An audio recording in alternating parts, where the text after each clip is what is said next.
Você que assistiu os vídeos no endereço do blog conexãoeclesia.wordpress.com pode estar se perguntando agora, qual é o significado desses vídeos? O que realmente essas pessoas querem alcançar? Não se trata de uma ofensa à igreja ou de uma crítica ou uma tentativa de ridicularizar a igreja. São, na verdade, caricaturas de formas e métodos humanos na busca de crescimento da igreja. Quando se é dito a palavra crescimento, a maior parte das pessoas são remetidas a um pensamento de crescimento financeiro ou crescimento de cargo profissional e de coisas parecidas. Enfim, num certo ponto, isso significa crescimento. Porém, na ideia plena de crescimento, nós podemos observar, na verdade, a ordem de prioridades entre o ser, o ter e o fazer.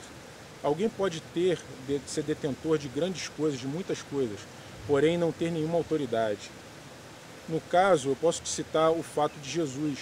No final do famoso Sermão do Monte, no capítulo 7, no verso 28 e 29, é relatado o seguinte, que Jesus, as multidões se maravilhavam com a doutrina de Jesus, porque ele falava para as multidões como quem tinha autoridade. Autoridade, alguém pode pensar, lendo esse texto, que é algo voltado, resultado de uma eloquência de Jesus. Mas na verdade não é assim. Autoridade é o fruto, é o resultado que vem de pessoas que têm uma vida prática naquilo que fala. Antes de falar, as pessoas vivem. E é assim que Jesus ensinou. Autoridade é ser.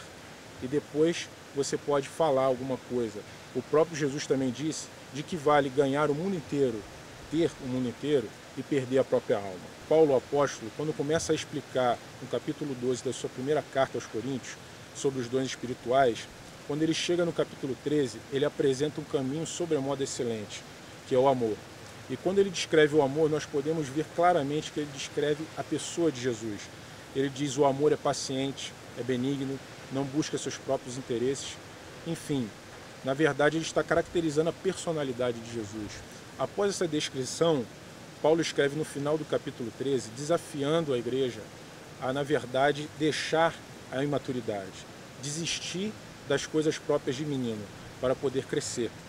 E isso é confirmado no início do capítulo 14, no primeiro verso, quando ele diz: segui o amor e procurai com zelo os dons espirituais. O que é seguir o amor? Imitar a Jesus, imitar o estilo de vida dele. Ou seja, significa que ser precede o fazer e nos habilita para administrar o ter.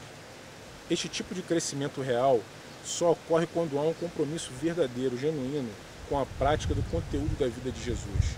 Nós, que amamos a igreja e somos a igreja, temos um compromisso de poder cooperar nesse crescimento genuíno, de se parecer com Cristo. Por isso, no dia 27 de 9 de 2010, nós estaremos realizando uma série de estudos, que é uma dedicação a se aprofundar nesse conteúdo. Usaremos um material próprio, baseado nas Escrituras, para poder desenvolver esse estudo, que vai durar 12 semanas. Durante essas 12 semanas, nós usaremos o blog conexãoeclesia.wordpress.com para poder alimentar esse estudo através de textos e vídeos, e também através do Twitter, @conexãoeclesia. Para você que é vinculado na igreja local, maiores informações serão dadas via e-mail e também pessoalmente nos nossos encontros. E para você que acompanhou os nossos vídeos, você também é convidado a participar desse estudo. E para finalizar, eu, inspirado na experiência que tive hoje, de um dia de frio, chuvoso e agora um pouquinho claro, posso dizer que em tempos nebulosos, em momentos de tempestade na nossa vida, nós podemos ter a certeza de que esses momentos servem para poder amadurecer o nosso caráter, para poder nos aperfeiçoar em nosso crescimento. Um beijo no coração de todos, em Cristo Jesus, rumo à maturidade.